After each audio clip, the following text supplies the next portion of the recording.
The room is packed. Cameras click. People whisper. The girl stands in the doorway in a white dress holding a small photo to her chest. On the stand sits the man everyone once called dead. He looks up when the door opens. His breath catches. The judge tells the room to be quiet. The girl walks forward slow and sure, like each step is a promise kept. She stops at the rail, lifts her chin, and says two soft words that shake the whole room. "Hi, Daddy." The man's face breaks. Not from pain, from life waking up. He reaches for the rail with both hands. He does not move closer because the court has rules, and today he keeps them. The judge swallows hard and nods to the bailiff. It is enough for now. The girl smiles through wet eyes. The mother sits in the front row, hands tight around a tissue, shoulders shaking.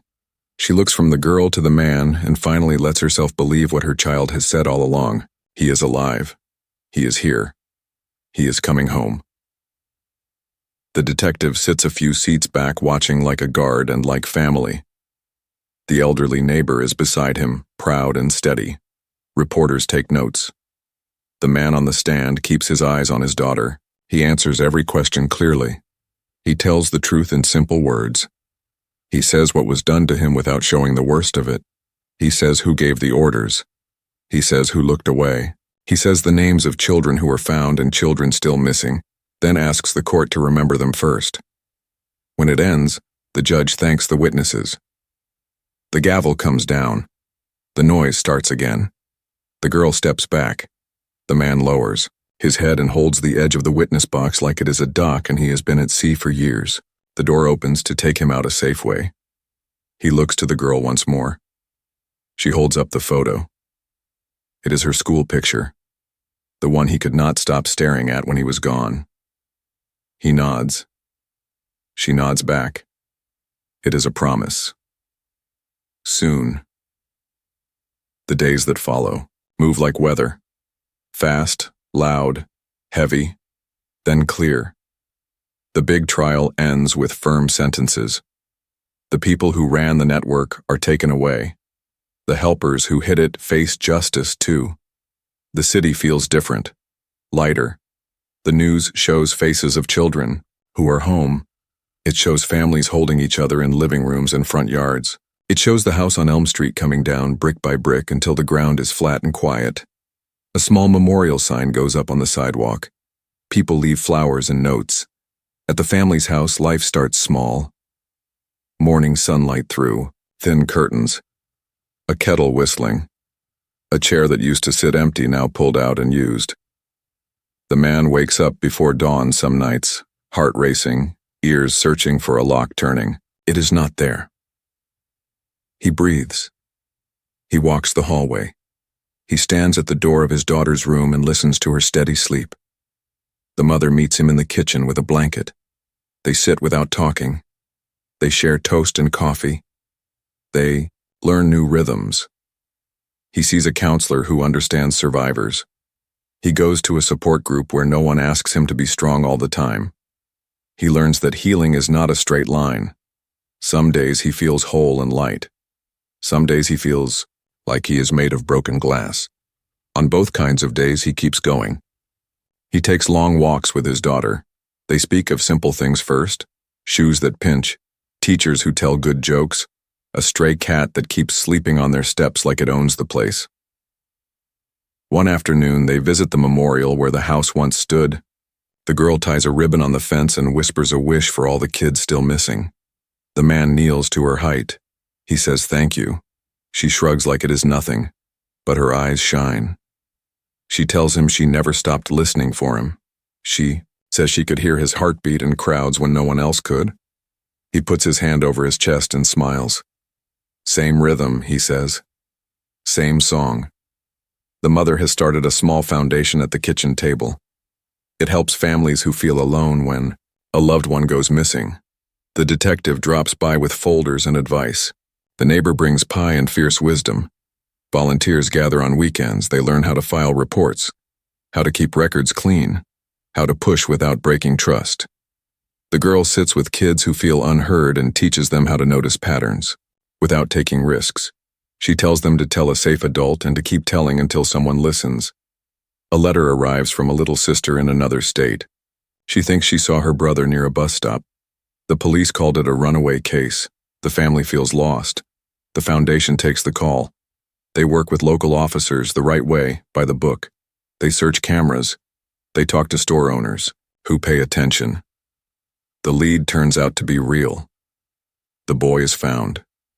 The reunion is quiet, private, and pure. The man sees it from a distance and wipes his eyes. He remembers the judge's bench, the white dress, the two words that put his heart back in his chest. On a warm evening, the front yard fills with neighbors. A grill smokes. Kids chase each other in circles. The man hangs a tire swing from the old oak and double-checks the knot. The girl tests it, feet kicking at the sky. The mother laughs for the first time in a long time, a laugh that rolls right through the fence and down the block. The detective raises a glass of lemonade and says to the man, "You kept your promise." The man shakes his head. "She kept hers," he says.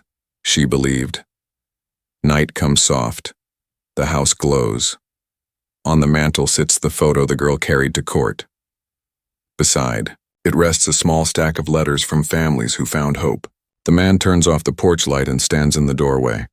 The air smells like cut grass and clean rain. He listens, not for locks, not for footsteps. He listens to a quiet street and to the small sounds of a home at peace.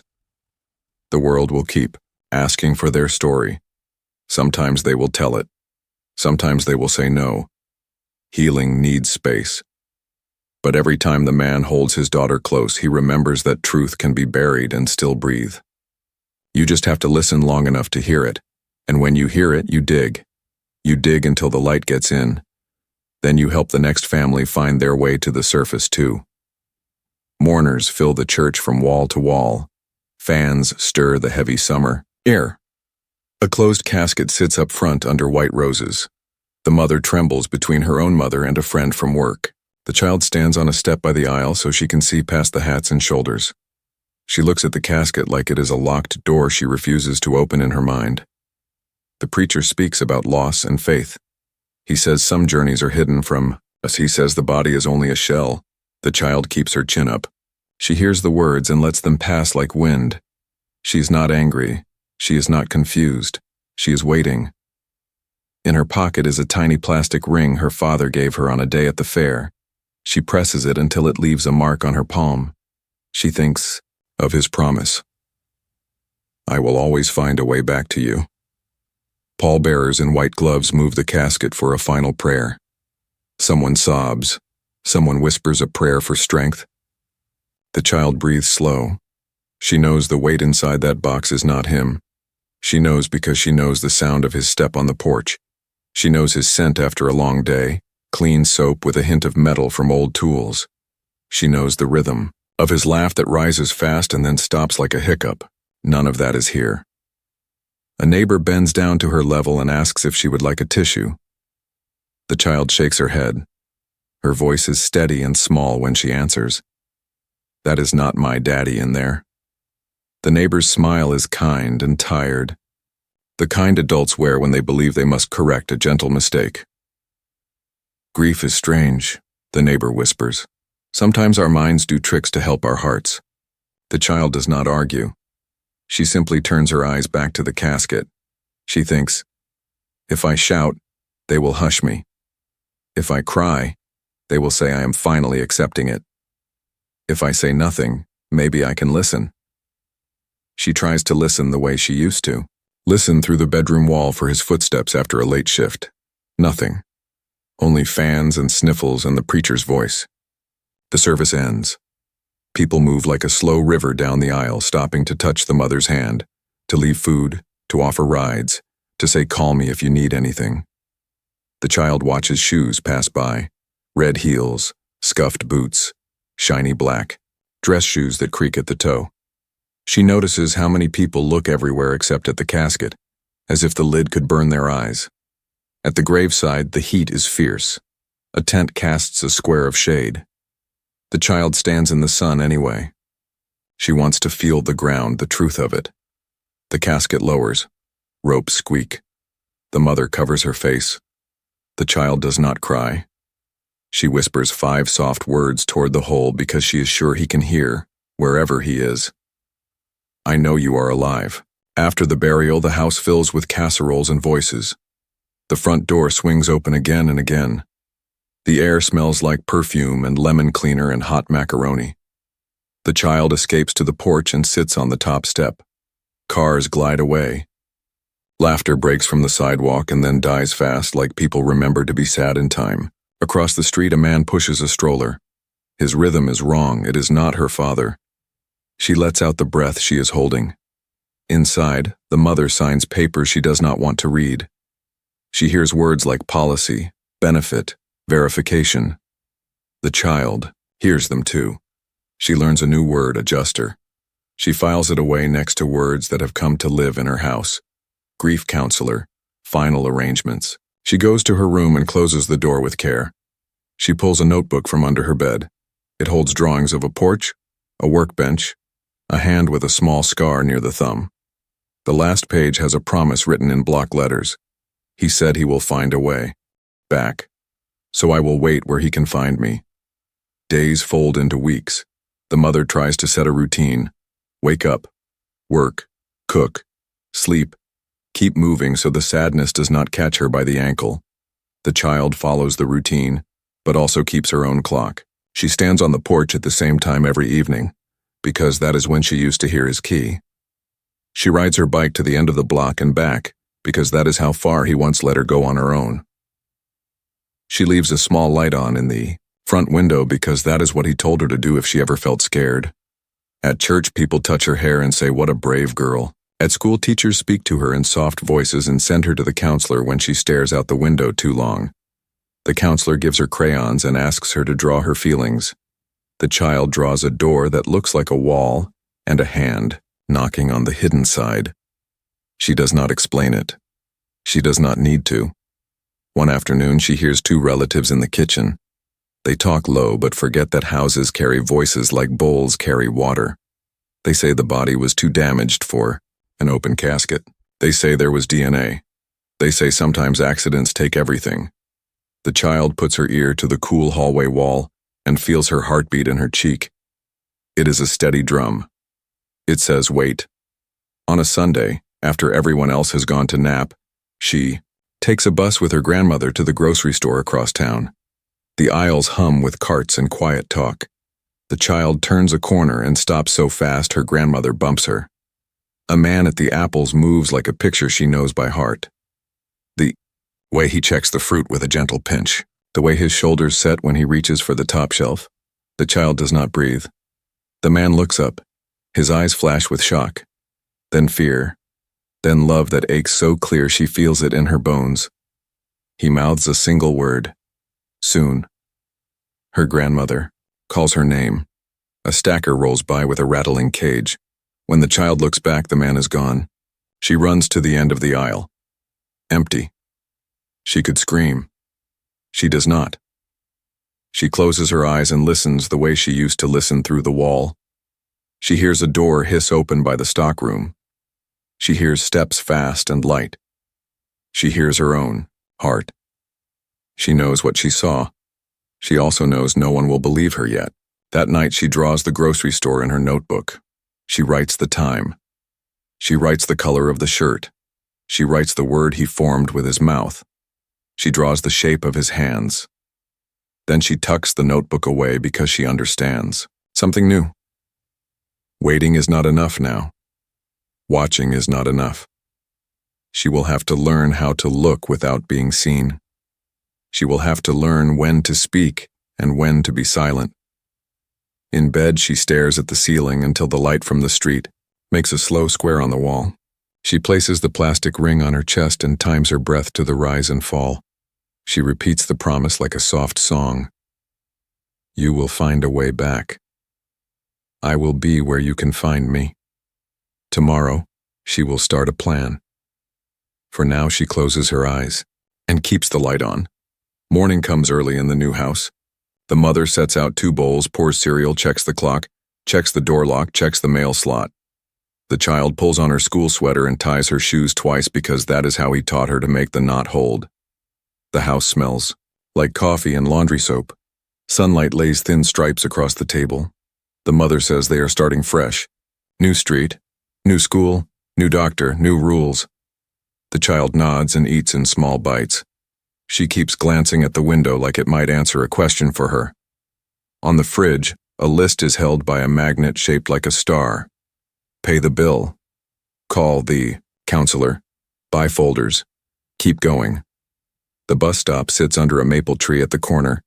The child stands with her backpack high on both shoulders. She watches the cars pass. She listens for a sound that used to mean home. The bus arrives. She climbs on. She takes the third seat on the right because that is where she can see the sidewalk in the side mirror. She does not talk much. She saves her words for when they matter. School is a world with clocks on every wall. The teacher speaks in a warm voice. The child writes the date and the title of the lesson. She finishes her work fast and looks out the window. The counselor meets with her twice a week. They sit in a room with soft chairs and a small box of sand. The counselor asks about feelings and dreams. The child draws lines in the sand that look like streets. She places a tiny figure at one edge and says, "This is me waiting." The counselor says waiting is hard. The child says waiting is knowing. At pickup, the mother asks about homework. The child says it is fine. They stop at the store for milk. The mother keeps her head down and her steps quick because people still offer sad smiles in the aisles. The child checks each face without moving her head. A man reaches for a carton and his sleeve rises, and she sees a small scar near the thumb. Her breath jumps. He turns and he is not the one. She swallows and looks at the floor tiles until her chest stops pounding. At night, the mother opens a folder with papers about money. A number with many zeros sits at the top. She reads the same line twice. It makes her feel safe and sick at the same time. It paid for the house. It paid for the new car. It paid for the school uniform with the neat badge. It does not pay for silence in the head when the house goes dark. She folds the paper and puts it away. She tells herself she is doing what she must. She tells herself the child will adjust if they hold the line. The child keeps a small notebook in a drawer with her socks. On one page she has drawn the old porch. On another she has written times. She writes 4:30. She writes Saturday morning. She writes the name of a market. She writes the color of a shirt. She writes the word soon in tiny letters next to a sketch of a mouth. She does not show this book to anyone. It is the place where she keeps the shape of hope neat and careful. One evening the tension snaps. The mother is washing plates. The child says she saw him again across town near the bus depot. He had a beard. He looked tired. He looked scared. The plate slips and breaks into white pieces on the floor. The mother closes her eyes and takes a breath that hurts on the way in. She says there were tests and papers and a funeral and a box in the ground and they have to stop this to stay well. The child stands still with her hands at her sides. She says he is alive in a voice that does not shake. The mother presses her, palms to the counter and does not speak for a long count of 10. They go to the counselor the next day. The mother speaks first. The child waits until it is her turn. She tells the story of the grocery aisle again. She does not add the word, "the man formed with his lips." She keeps that safe. The counselor thanks her for sharing and asks what would help. The child says, "Listen." The counselor nods and says they will make a plan for feelings. The child nods and makes a plan of her own for facts. Week by week, the child notices patterns. On Tuesdays, a blue duffel appears on the shoulder of a man who walks with the same set to his back. On Thursdays, a car with tinted windows rolls slow past the park where she rides her bike. On Saturday mornings, a figure stands behind a big oak at the cemetery and leaves when she leaves. Each time her chest feels the same ache and the same answer. She records the hour. She records the color of the car. She records how the shadow holds itself when it waits. She begins to move like a quiet scout.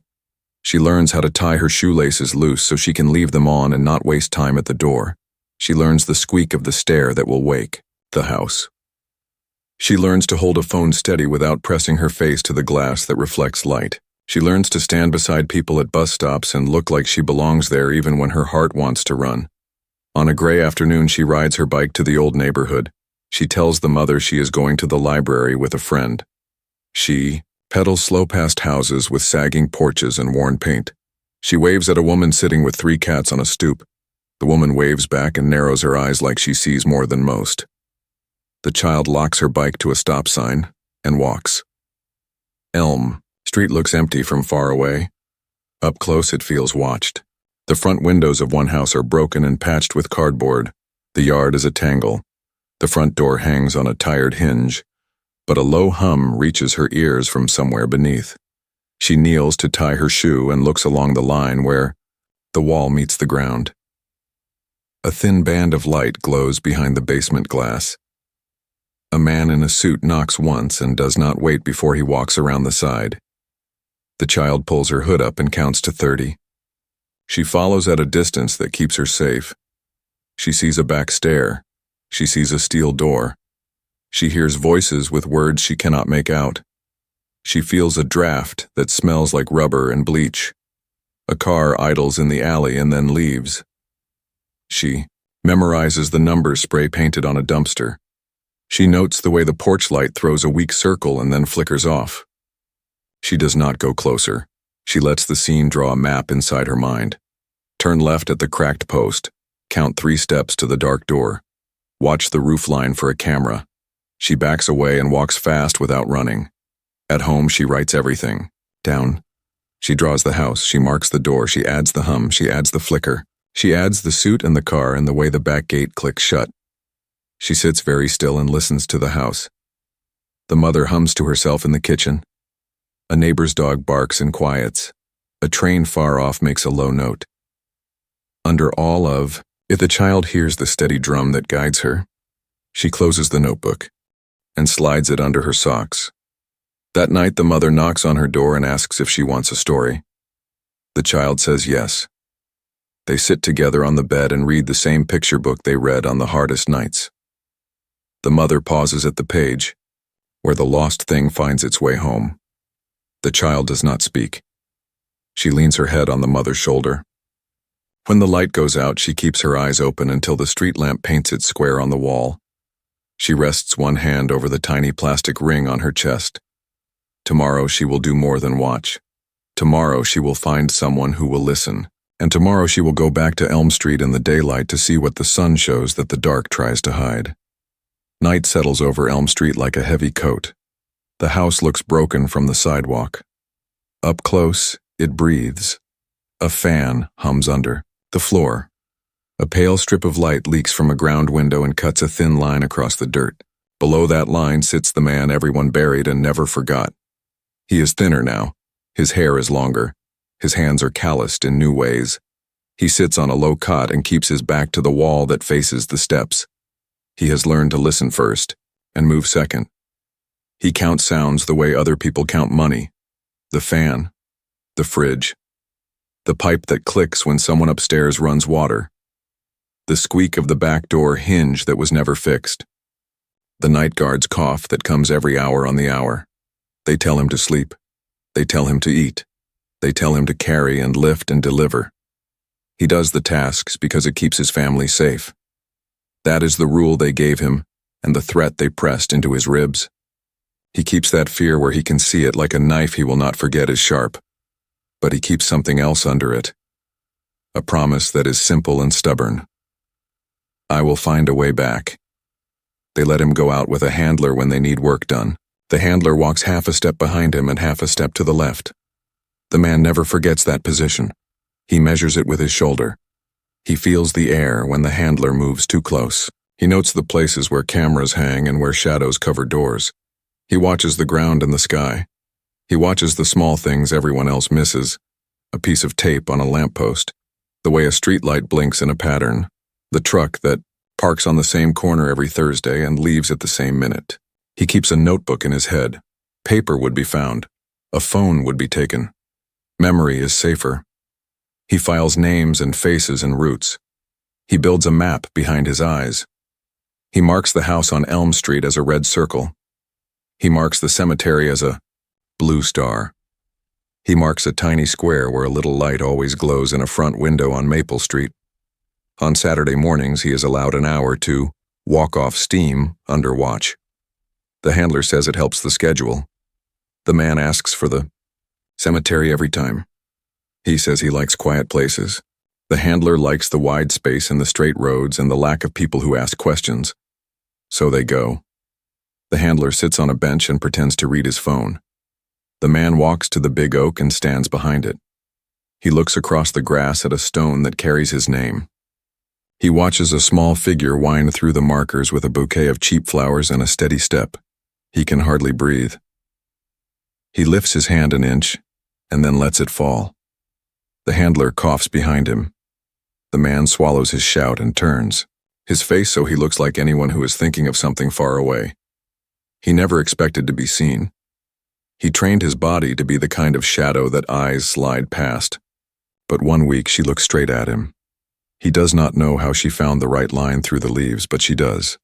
Her head tilts like she is hearing a song under the wind. His chest burns with pride and fear at the same time. He shapes one word with his lips. Soon. He cannot give more. Not yet. Work gives him a blue duffel on Tuesdays. He carries it like glass. He never looks inside. He keeps his face flat and his pace steady. He learns the routes by heart. He learns which stoplights take longer to change.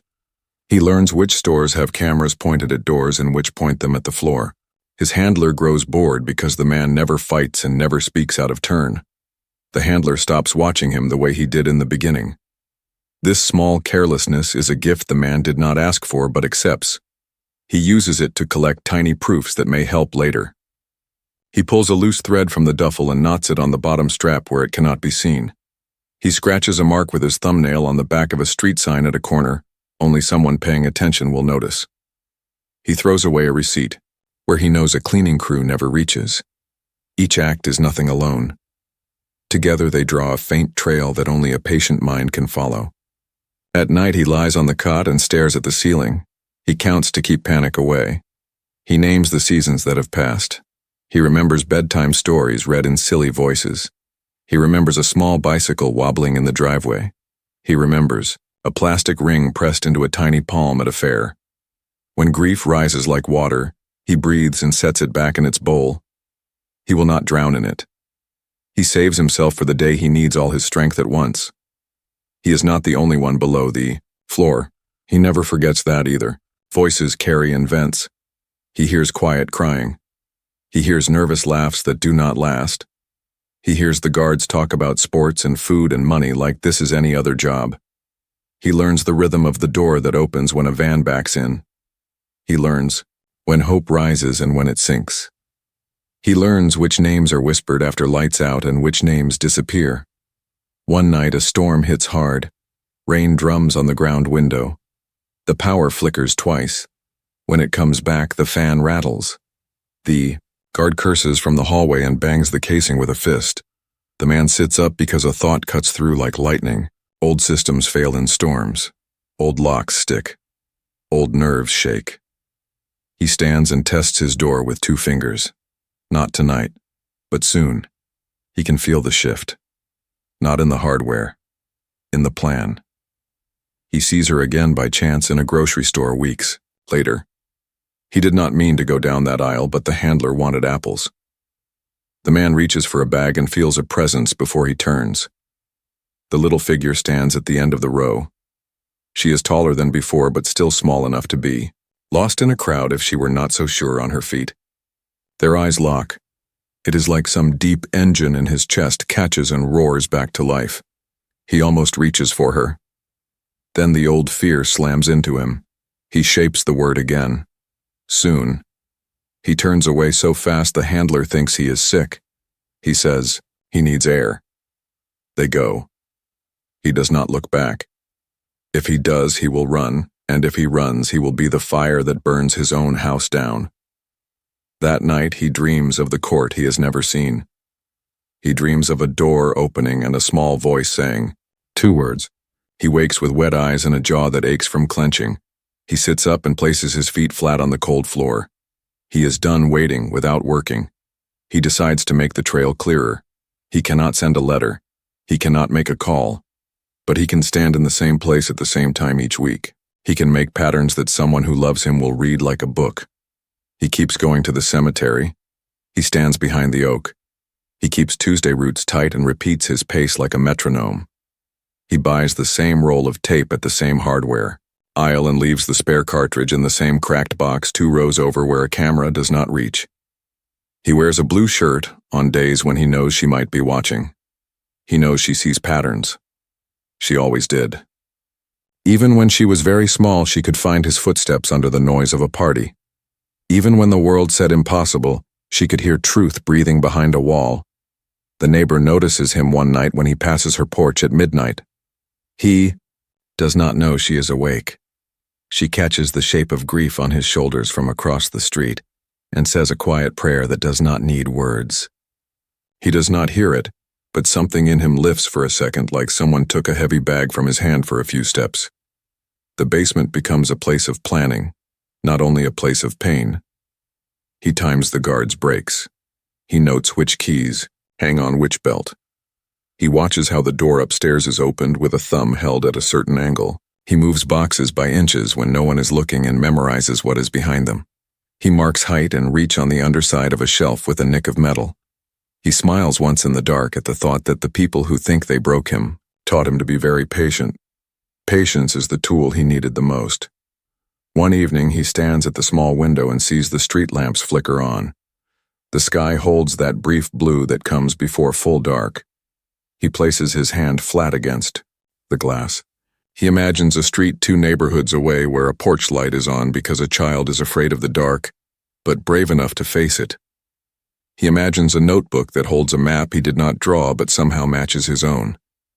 He whispers into the humming room a promise that sounds like a vow. Hold on, I am coming home.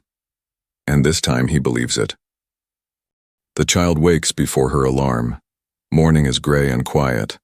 She sits up, slides open her drawer, and takes out the small notebook with the bent corner. On the first page, she has written one rule in block letters. Stay safe. Tell a trusted adult. Do not go inside. She copies yesterday's notes onto a new page so her handwriting is clear.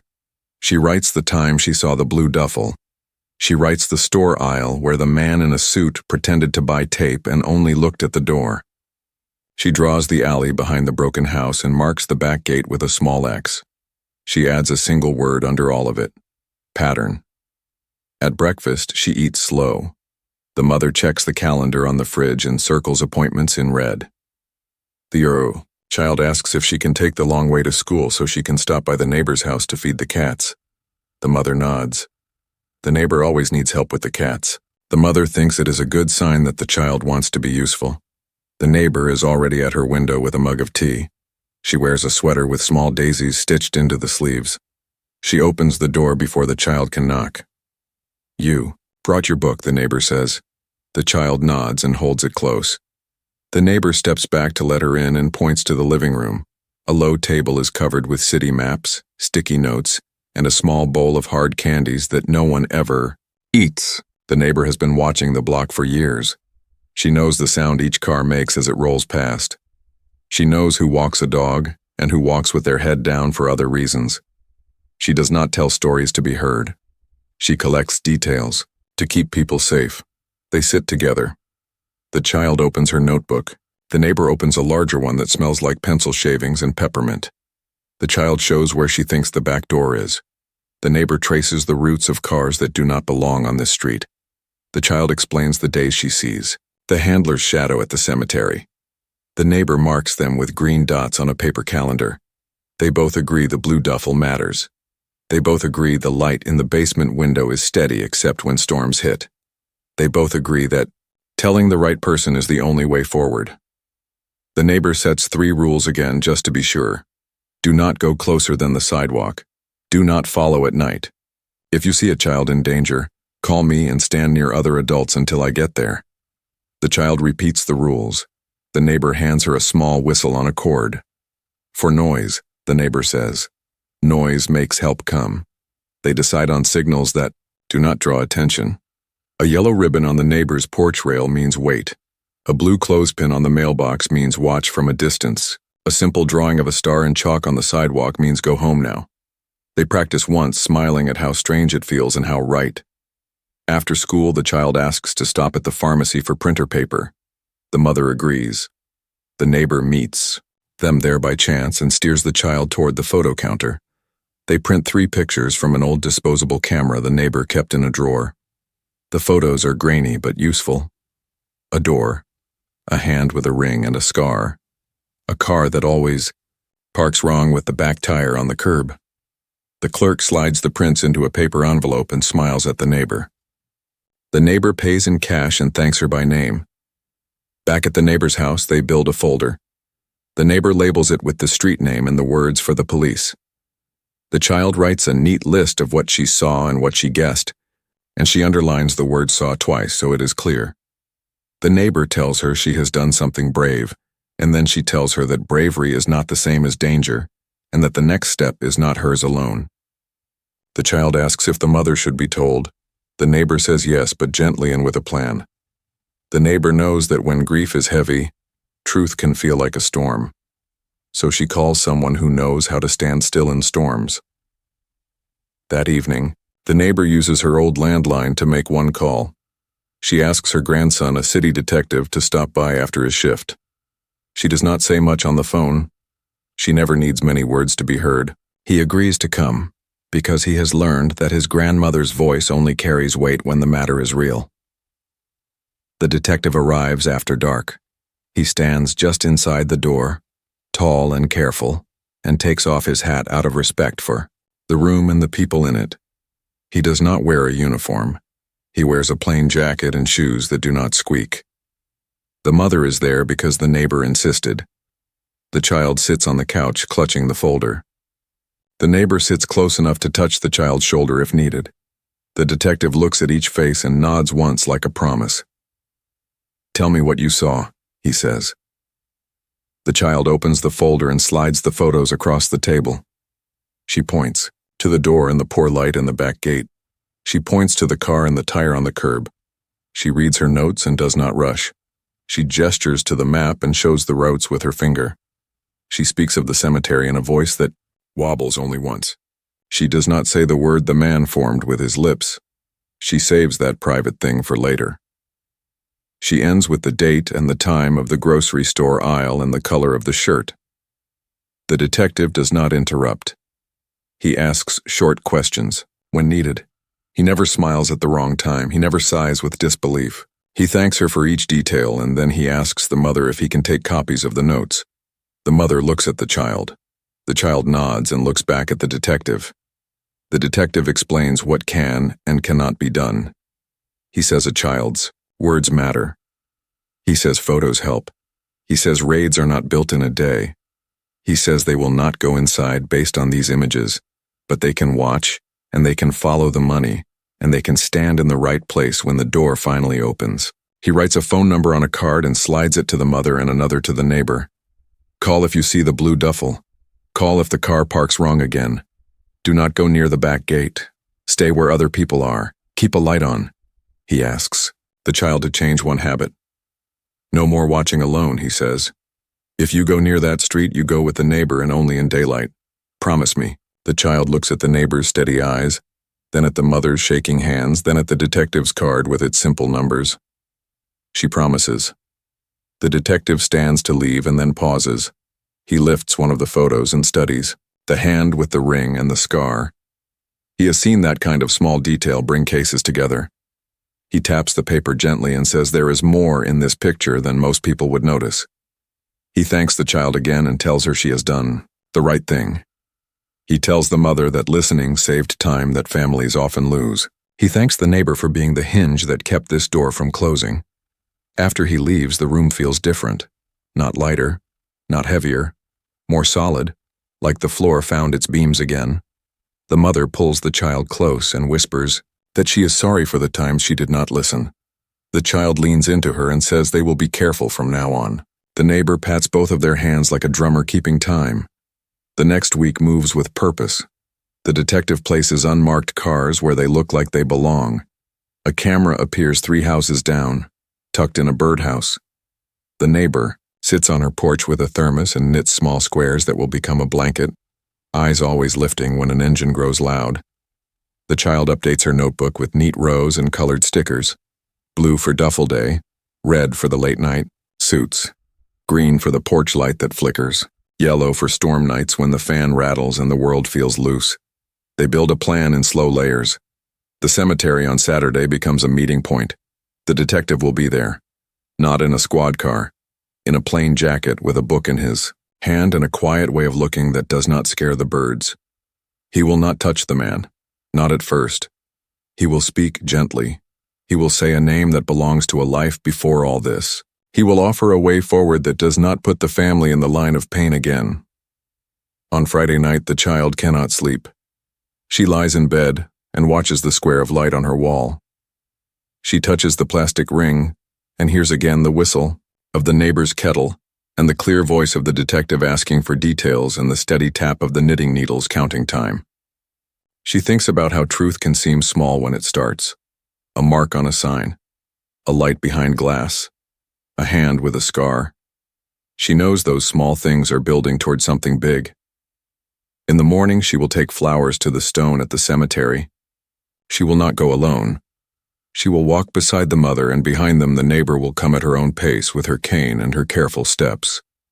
Somewhere under the oak, a man will stand behind the trunk and try not to shake. Somewhere on a bench, a detective will read the same page of his book 3 times and wait for the moment when waiting is over. The child closes her eyes and breathes slow. For the first time in a long time, her waiting feels like moving. Saturday comes soft and cool. Dew holds on the grass at the cemetery. The mother carries flowers. The neighbor walks a few steps behind with careful feet. The child holds the stems tight so they do not slip. A man in a plain jacket sits on a bench with a book open and his eyes on the page. He is reading, but he is also waiting. They reach the big oak. Across the lawn sits the stone with a name that should not be there. The child sets the flowers down and fixes one stem that leans the wrong way. She keeps her head lowered, then tilts it just a little. She feels it before she sees it. He is behind the oak. Not close, not far, still and shaking at the same time. Shoulders she knows, a way of holding breath that her own chest answers like a mirror. The man on the bench stands. He closes his book and walks at an easy pace, hands where everyone can see them. He steps around the tree so he does not surprise the one behind it. He speaks low and steady. He says a name that belongs to a life before this one. He says he can help. The man behind the tree turns hard. He moves like a deer that has smelled smoke. He bolts along the path. 2 plainclothes officers step out from a row of bushes. They do not grab, they block. He pivots and runs the other way. Another officer angles in. The man looks like he will break in half from fear. The detective raises his hands chest high and speaks again. "We moved your family." The runner stops. His chest heaves. He looks past the detective to the child. She does not wave. She keeps her hands at her side so he will not feel trapped by hope. The detective shows a small card with a photo of a safe door and a timestamp. He explains in quick cuts. Mother and child out of the house for the weekend. New phones. New route to school next week. Quiet protection at the edges of their day. The man's arms fall. All the fight pours out of him at once. He shakes his head like the fear is a horse he can finally climb down from. He does not step closer. He will not risk the line that keeps them safe. He swallows hard and nods once. "What do you need me to do?" They do not bring him to a station. They sit at a picnic table at the far end of the cemetery where no one goes. A plain jacket goes over a stone bench to make a seat less cold. An officer stands where he can see the road. The neighbor takes the mother to the car with a soft hand at her back. The child stays in sight but out of earshot, between the oak and the stone with the flowers. She does not blink. The detective lays out the plan in pieces. No hero moves. No fast risks. No solo choices. If the man wants out with his family alive and others saved too, he must do one thing very well. Listen and remember, there will be a recorder, no larger than a button. No wires on his skin that a quick pat-down will find. He will not try to grab phones or papers. He will not sneak photos. He will collect the thing they cannot argue with. Voices. Times, prices, orders, patterns. He will not change his step. He will be boring. He will be a shadow. He will be as he has been.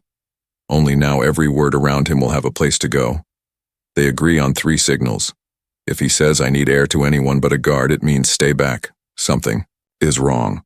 If he says "storm coming" while touching the back of his neck, it means he thinks his cover is thin and he needs a day clear. If the signal stops for more than 2 minutes during a time he is usually in a place with power, they move. The detective does not promise the easy thing. He promises the honest thing. It will be scary. It will be tiring. They will watch him like a hawk and care for his family like their own. When he is ready, they will end it. The man looks across the grass. The child stands as straight as a fence post, the flowers bright at her feet. He nods. I am ready. The days that follow slide into a careful rhythm. A tiny recorder sits in a notch stitched into the inside seam of a shirt. The battery lasts longer than a shift. The sound is clear, like the microphone is a small ear pressed to a wall. On Tuesday, the blue duffel shows up beside a table. A voice says numbers like code. Another voice names streets. The man says little. He repeats orders back the way he always does. He keeps his face plain. The handler mutters about traffic. Car doors thud. A rear gate clicks. Later voices count, in 10s and 50s. A printer hums. Someone laughs at a joke that is not funny to anyone else anymore. On Thursday, the man is sent to buy tape.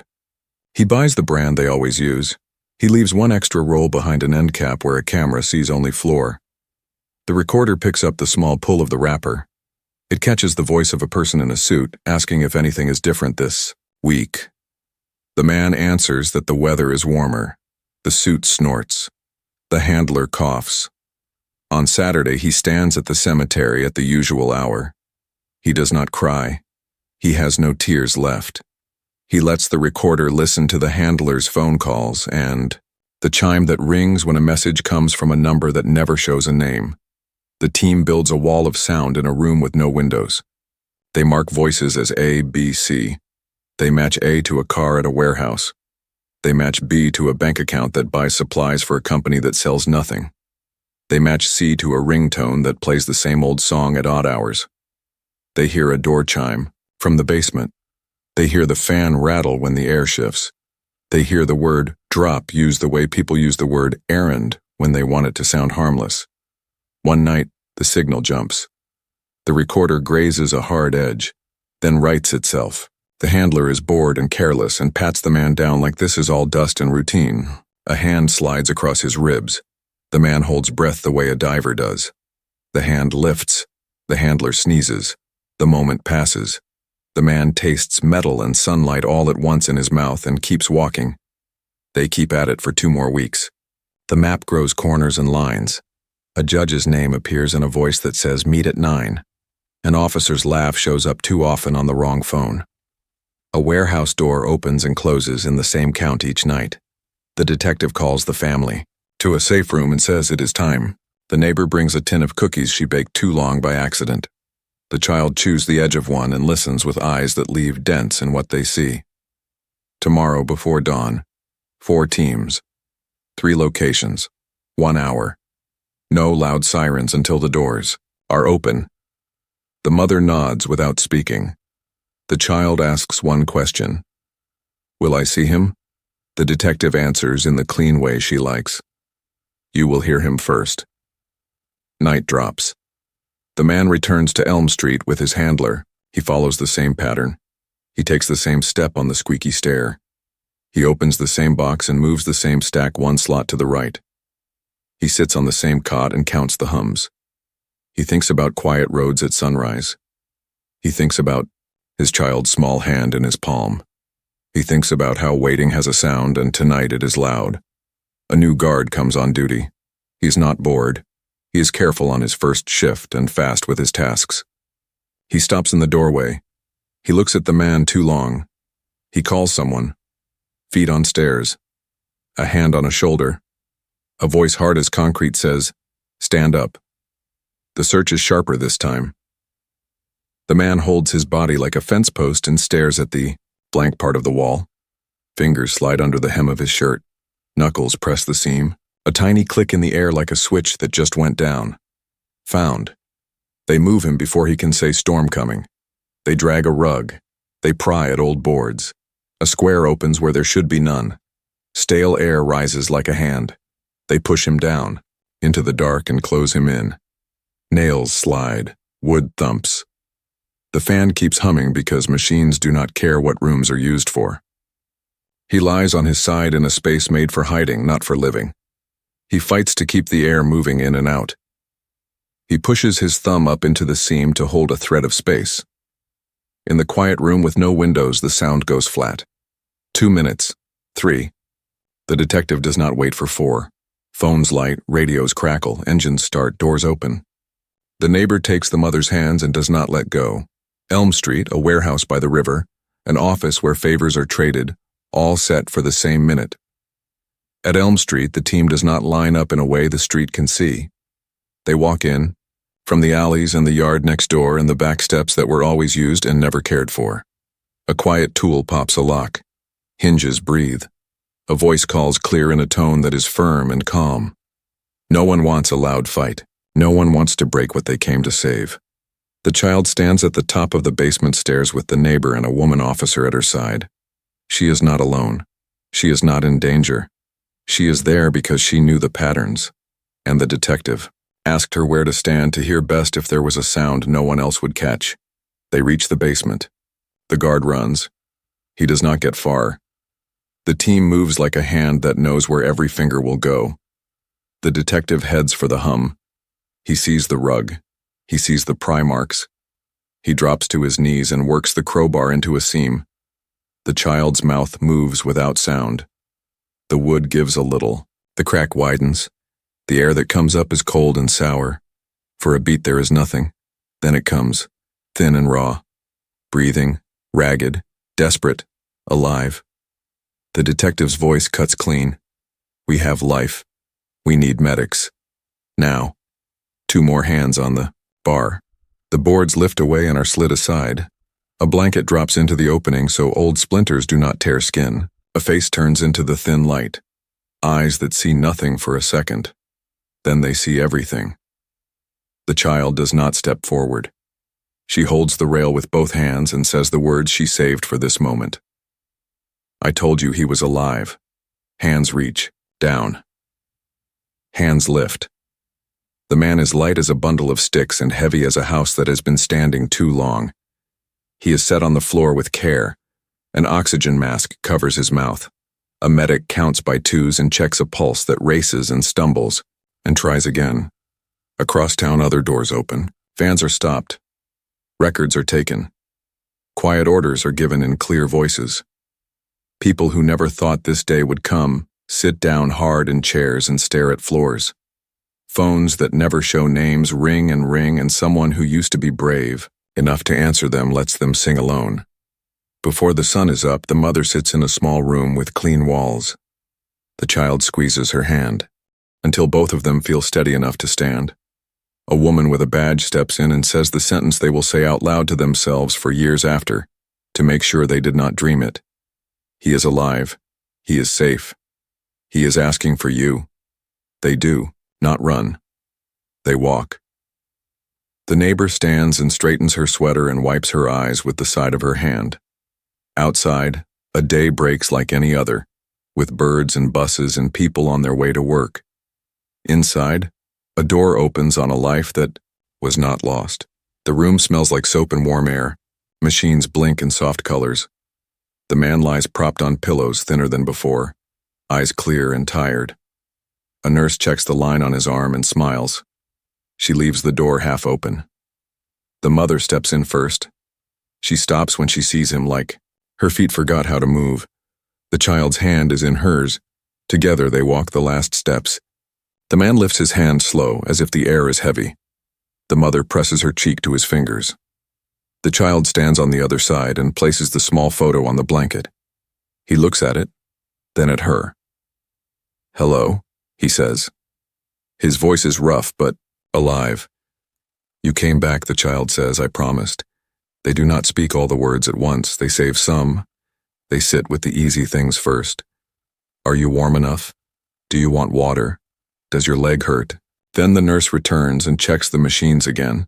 The detective appears in the doorway, quiet as a thought, and says the simple update. The team is safe. People have been found. More doors are opening. He nods to the mother and the child and leaves them to their hour. Day by day, the man grows stronger. A therapist visits and teaches him how to slow his breath when the world feels too bright. A doctor explains why sleep comes in pieces and why it will get better. A social worker talks with the mother about papers and plans, about how to keep the home calm while the city stays loud. The neighbor brings a blanket she knitted from small squares. She drapes it over the chair, pats his shoulder, and tells him the cats miss his quiet steps on the sidewalk. Reporters keep calling. The detectives team acts like a wall between the family and the noise. They set rules. Short visits. No cameras in the room. No questions for the child. The family agrees. The city can wait. The heart comes first. When he is strong enough, the man meets the team in a small room with a whiteboard. He reminds them of routes and names. He adds corners they missed. He marks a warehouse on a map and draws an arrow to a second door no one uses in daylight. He explains the way some people talk when they are hiding fear. He gives his memory to the work like a gift, then steps back and lets the team carry it forward. More raids follow. They happen at dawn and lunch and midnight. They happen in places no one thought to check. A motel by the highway. A house with perfect paint and dark windows. A store that sells tools and keeps secrets. Each time, someone comes out into a clean hallway and takes a first deep breath without a hand on their back. Each time, the man hears the update and closes his eyes for a second and lets a weight drop from his chest. At home, the mother hangs light curtains in the living room. She makes soup that smells like garlic and thyme. The child sets out 3 bowls. The first night he is home, they eat at the table by the window. No speeches, no long talks, just spoons and steam and the sound of a house where people are not afraid to breathe. The child returns to school. She walks in with her backpack and sits in the 3rd seat on the right. Her teacher smiles with honest eyes and slides a stack of missed worksheets to the side. Today there is no homework. Today there is art. The class paints trees. The child paints an oak with a swing and a small figure holding a ribbon under its shade. The neighbor helps the mother start something new at the kitchen table. A small group gathers every Thursday night. They talk about missing loved ones and about what to do when help is slow. The detective stops by and explains how to file reports and how to keep records that stand up in a room with a judge. Volunteers learn to make flyers and to make calls without giving away too much. The child sits with younger kids and teaches them the 3 rules the neighbor taught her. Stay safe. Tell a trusted adult. Do not go inside. Court comes next. The man wears a plain suit that fits a little loose. He sits where the lawyers tell him to sit. He answers questions in short, steady lines. He does not tell the worst parts. He tells enough. He says who gave orders and who closed doors that should have stayed open. He says the names of people who helped and the names of people who looked away. He asks the court to remember the ones still missing. He asks for care, not just punishment. When it is the child's turn to sit in the gallery, she holds the small photo in her lap. She listens to words that are hard but true. She looks at the judge and sees a person who has to carry heavy things without dropping them. When the judge thanks the witnesses for their courage, the child squeezes her mother's hand and feels steady. The verdicts come like rain after a long dry season. Some people go to prison for a very long time. Some lose jobs they used to use like shields. Some stand in front of cameras and say they are sorry and then go quiet. The city takes a breath it did not know it was holding. Life does not turn perfect. It turns real. The man wakes some nights when a car door slams outside. He sits up and listens. Then hears the kettle in the kitchen and the hum of the old fridge and the soft snore of the neighbor's dog through the open window. He lies back down and lets the quiet cover him. The mother has days when the sight of the old mailbox makes her throat close. She takes a walk to the big oak and comes back lighter. The child has mornings when she does not want to be brave. She eats toast with jam and watches a silly show and then figures out her math and remembers that bravery can wait until noon. Spring comes. The tire swing goes up with a new rope. The knot gets tested 3 times.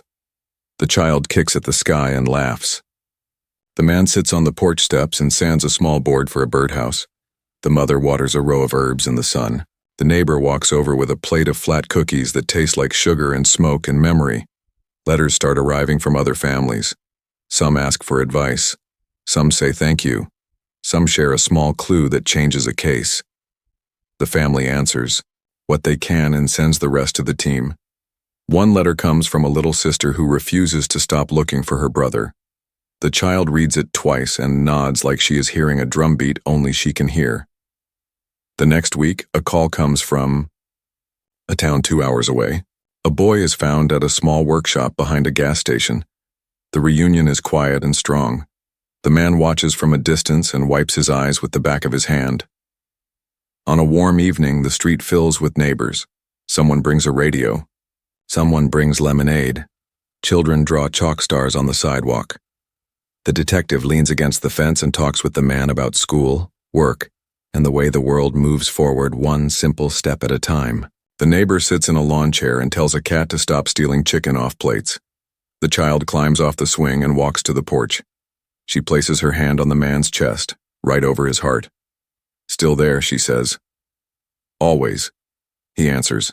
The porch light comes on, not because anyone is scared, because home is a place that tells you where to land. The family stands in the doorway together and takes in the quiet street. They do not forget what happened. They do not let it define what comes next. They know the world holds darkness and light. They choose to be part of the light.